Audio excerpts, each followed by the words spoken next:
इतनी सारी न्यूमरोलॉजिस्ट होने के बावजूद बहुत लोग फिर भी आज तक यही कंप्लेन करते हैं, न्यूमरोलॉजी हमारे लिए काम नहीं करती, न्यूमरोलॉजी की रेमेडीज काम नहीं करती, या न्यूमरोलॉजी इतनी इफेक्टिव नहीं है। ऐसा क्यों सर?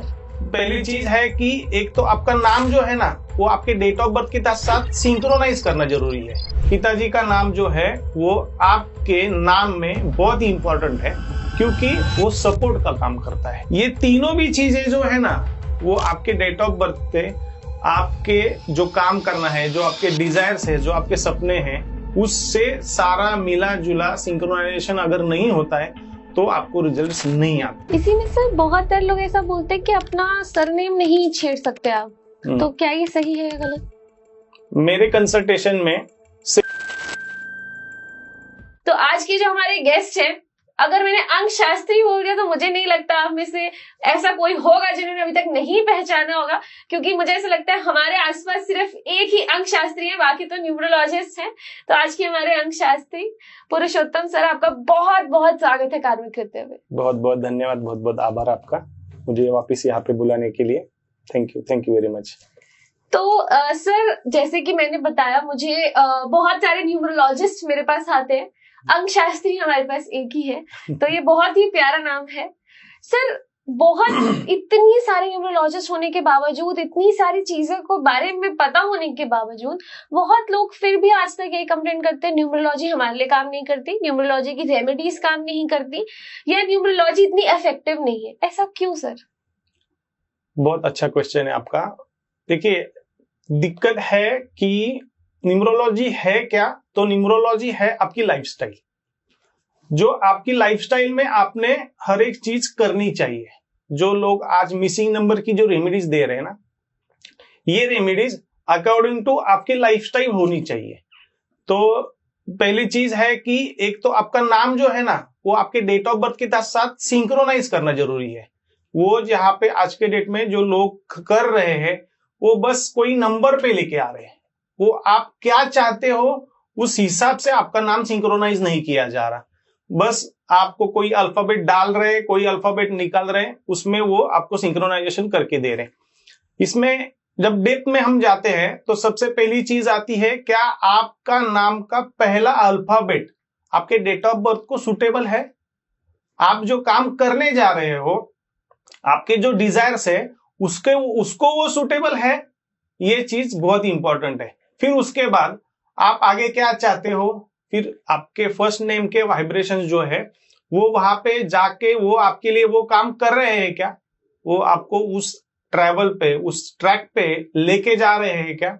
उसके बाद आता है मिडल नेम, जो आजकल बहुत लोगों ने इस्तेमाल करना ही बंद कर दिया है। ऑन पेपर कहीं इस्तेमाल हो रहा है, लेकिन पिताजी का नाम जो है वो आपके नाम में बहुत ही इंपॉर्टेंट है, क्योंकि वो सपोर्ट का काम करता है। फिर उसके बाद आता है आपका सरनेम जो है, जिसे हम लास्ट नेम भी कहते हैं। एक्चुअली में आपका सरनेम क्या है आपको पता है? गेस। हमारा लास्ट नेम होता है वही, वो क्या है आपके लिए? हमारी ना, हमारी फैमिली का नाम। हाँ, मतलब आपके पितरों ने दिया हुआ आपके लिए का वो आशीर्वाद है। तो बहुत सारे लोग जो है उस नाम को भी सिंक्रोनाइज नहीं कर रहे, या तो कर रहे हैं तो टोटल नाम सिंक्रोनाइज कर रहे। तो आपके पितर आपको कुछ तो दिया है जो आपको रिप्रेजेंट कर रहे हैं आपके सरनेम से। बहुत लोगों में ट्रेंड है ऐसा कि किसी किसी को वो लोग जो है वो सरनेम से ही बुलाते हैं, वो फर्स्ट नेम से या किसी दूसरे नाम से नहीं बुला रहे, तो उसकी आइडेंटिटी जो है वो सरनेम वाली है। तो आप वो देखेंगे तो उनको इतनी तकलीफें नहीं आ रही है। अगर आ भी रही है तो फिर सिंक्रोनाइजेशन में हम उसमें वो भी सिंक्रोनाइज करके देते हैं। जो सिर्फ सरनेम का इस्तेमाल कर रहे हैं, या उनके ऑफिस में या कोई उनके कलीग्स हैं या फिर उनके फैमिली में उनको उसी नाम से बुलाया जा रहा है, वहां पे उनको वो दिक्कतें आ रही है। तो ये तीनों भी चीजें जो है ना वो आपके डेट ऑफ बर्थ पे आपके जो काम करना है, जो आपके डिजायर्स है, जो आपके सपने हैं, उससे सारा मिला जुला सिंक्रोनाइजेशन अगर नहीं होता है तो आपको रिजल्ट्स नहीं आते। सेकंड थिंग, न्यूमरोलॉजी में जतकर्म दोष, पितृदोष, वास्तु दोष, स्त्री दोष, त्रिशाप, ये सारी चीजें भी पता चलती है। तो इतना एडवांस है न्यूमरोलॉजी, बहुत डीप है, इससे भी डीप है। आप जिस घर में रह रहे हो उस घर में आप जमीन के नीचे की एनर्जी जो है, एक्चुअली वास्तु ये जो शब्द है ना जी, आप जिस प्लॉट में रह रहे हो उस प्लॉट को हम वास्तु कहते हैं। उस प्लॉट में आप जो कंस्ट्रक्शन कर रहे हैं, जो आप भवन निर्माण कर रहे हो उसको भवन शास्त्र कहते हैं। तो ये दो चीजें अलग है। तो आप जिस वास्तु में मतलब जिस जमीन पे रह रहे हो उसके नीचे की एनर्जीज भी मैटर करती है। जो भी हमें न्यूमरोलॉजिकली पता चलती है कि आप कैसे प्लॉट पे किस जगह पे आप रह रहे हो, वो भी उसमें आता है शल्य दोष है या नहीं है, जियोपैथिक स्ट्रेस है या नहीं है, या तो फिर वो वास्तु शापित है या नहीं है। एक सिंपल चीज है, किसी को अगर ये जानना है तो सिंपल चीज है, जब आप सुबह उठते हो जी, तो आपको क्या महसूस होता है? आप हेल्दी महसूस कर रहे हो या आपको उठने का मन नहीं कर रहा, आपके ज्वाइंट पेन्स कर रहे हैं, बॉडी पेन कर रही है, आपको कुछ करने की इच्छा नहीं है, तो इसका मतलब है आपके वास्तु मतलब आपकी जिस आप प्लॉट में रह रहे हो उस प्लॉट में कुछ तो दिक्कतें हैं। बिल्कुल।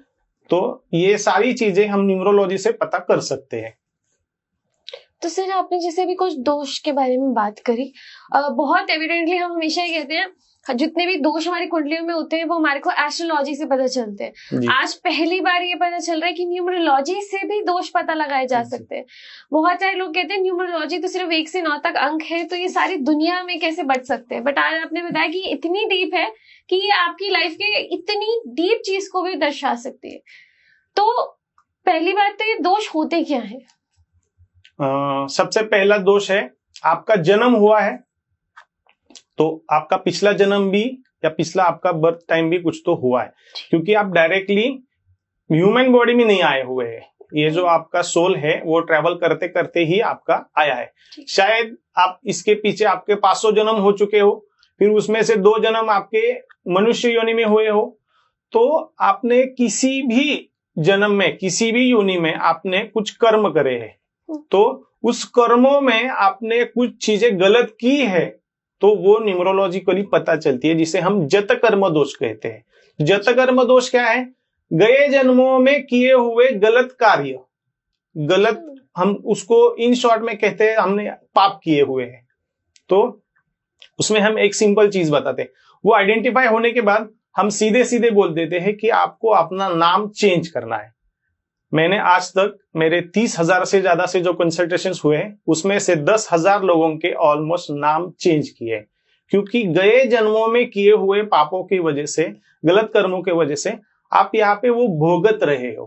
तो आपको आपके हर एक चीज में आपको रुकावट आएगी। सिंपल है, बहुत सारे लोग बोलते हैं कि 8 नंबर वाला है तो स्ट्रगल है, 4 नंबर वाला है तो स्ट्रगल है, लेकिन मैं खुद 8 नंबर वाला हूं, मैं कोई स्ट्रगल नहीं कर रहा हूं, जबकि मैं खूब बहुत अच्छा सर्वाइव कर पा, अच्छे पैसे कमा रहा हूँ, अच्छे कंसल्टेशंस दे रहा हूँ, अच्छे स्टूडेंट्स ट्रेन कर रहा हूँ, तो मुझे कोई रुकावटें जो है वो नहीं आ रही है। तो ये बिकॉज ऑफ मैंने खुद एग्जाम्पल हूं कि मेरा नाम पूरा मैंने चेंज किया हुआ है। सरनेम के साथ भी जो है वो सिंक्रोनाइजेशन किया हुआ है। तो मुझे वो चीजों के वजह से मेरे ग्रिड में भी, मेरे न्यूमरोस्कोप में भी मेरे जतकर्म दोष है। अच्छा। लेकिन जब मैंने नाम स्विच किया है तो मुझे उसका इम्पैक्ट कम हुआ है, क्योंकि मैंने वो मान लिया कि ठीक है मैंने कर लिया था, किया होगा, क्योंकि वो तो याद नहीं आता है हमें कि हमने क्या गलत किया, लेकिन हम वो चीज कर रहे हैं, हम उसको तहे दिल से मान रहे कि हम उससे हुई है, लेकिन मैं दिल से ये भी कह रहा हूं कि मुझसे जो गलती हुई है वो मुझे माफ कर दो। तो वो भाव रख के, वो इंटेंट रख के जब मैं मेरा नाम चेंज करता हूं और आगे बढ़ता हूं तो मुझे दिक्कतें नहीं आती है। इसी में सर बहुत सारे लोग ऐसा बोलते हैं कि अपना सरनेम नहीं छेड़ सकते आप, तो क्या ये सही है या गलत? मेरे कंसल्टेशन में 70 to 80% लोगों के मैंने सरनेम में भी सिंक्रोनाइजेशन किया हुआ है, और नो डाउट मतलब टचवुड कि मेरे पास एक भी रुपया मेरा मार्केटिंग में नहीं जाता है। ऑलमोस्ट 15 to 20 डेज का जो है वो अपॉइंटमेंट्स फुल रहता है, बिकॉज ऑफ रिजल्ट्स आ रहे हैं ना लोगों को।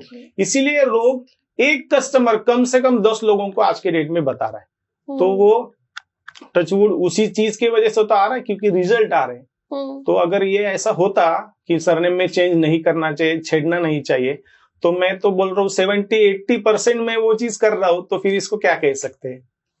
exactly. वो तो वही चीज है ना। जी